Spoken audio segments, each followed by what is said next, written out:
Hi, I'm Amy Youngblood of Amy Youngblood Interiors. I'm the owner and founder of my own firm here in Cincinnati, Ohio. And we are a full service interior design firm that does anything from remodeling for clients, new home builds, furnishing, refurnishing homes, as well as we do commercial. I would say right now we are probably, I'd say 70% residential, especially with the boom in the housing market. So many people are looking to remodel, to build, to refurnish. That was all, of course, brought on by COVID, a lot of it. But we love doing some commercial work like doctor offices. We have a dentist right now. We love doing restaurants, bars, almost more boutique-y hospitality design is what we're good at. We don't do a whole lot of physical offices right now because people are really moving away from physical offices and going more remote like we are right now. No client is the same. I mean, they're all really, everything we do is very customized to that client and their taste. But I would say that the majority of our clients are clients that want to have a more of a sophisticated, comfortable, modern look we're in a little more of a traditional area in Cincinnati by nature. And we have a lot of clients that are just really starting to get on the boat of going more and more modern in their space.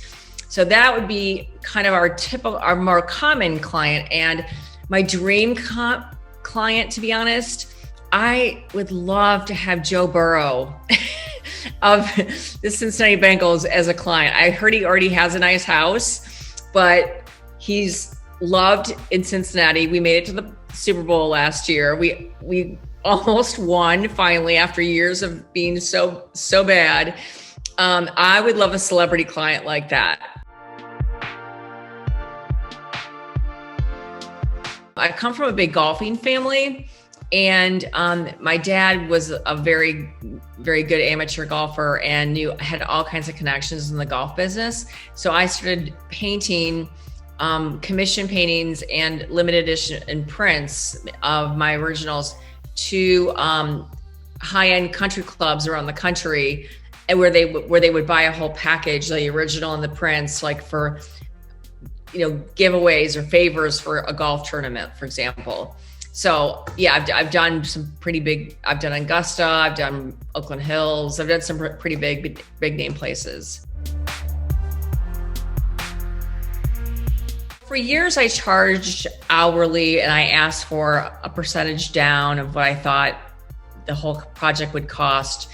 And I was tracking my hours and I was kind of going crazy tracking my hours and my employees' hours. So after consulting with a couple top designers that I knew, one happens to be in New York City, and also through my business coach, it became very evident that I needed to move to a fee-based system of payment.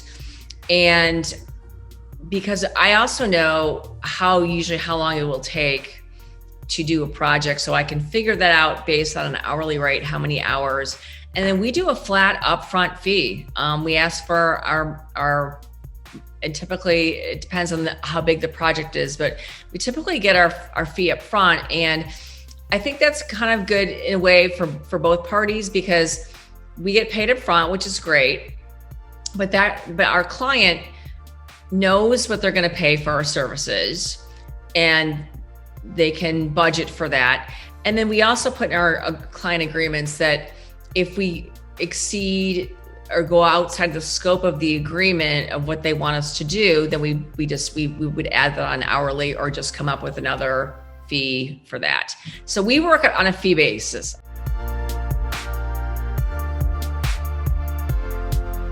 I feel like being in a mid-market that Cincinnati is good and bad at the same time.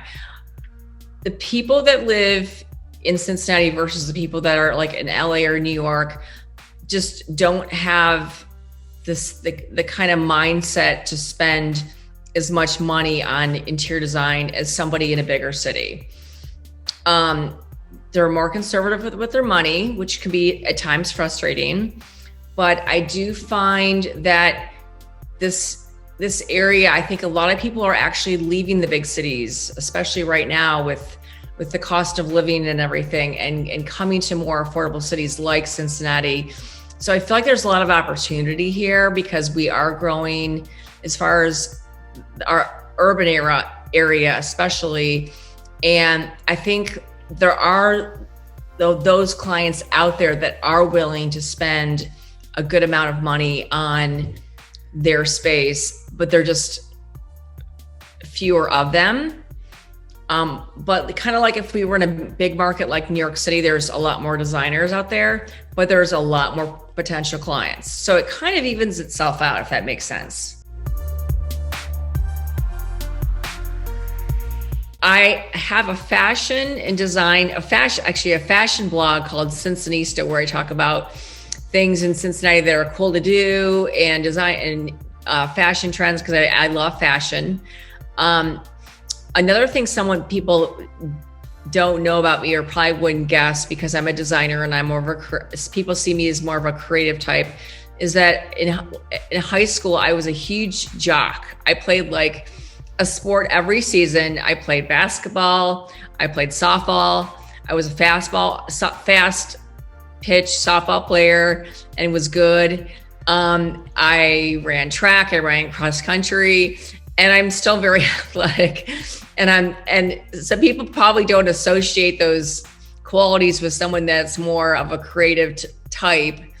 But I'm kind of a really big mix of a lot of things that people might not guess. I do also have another thing in the works where we're talking to a production company out of LA, featuring myself on a potential reality show.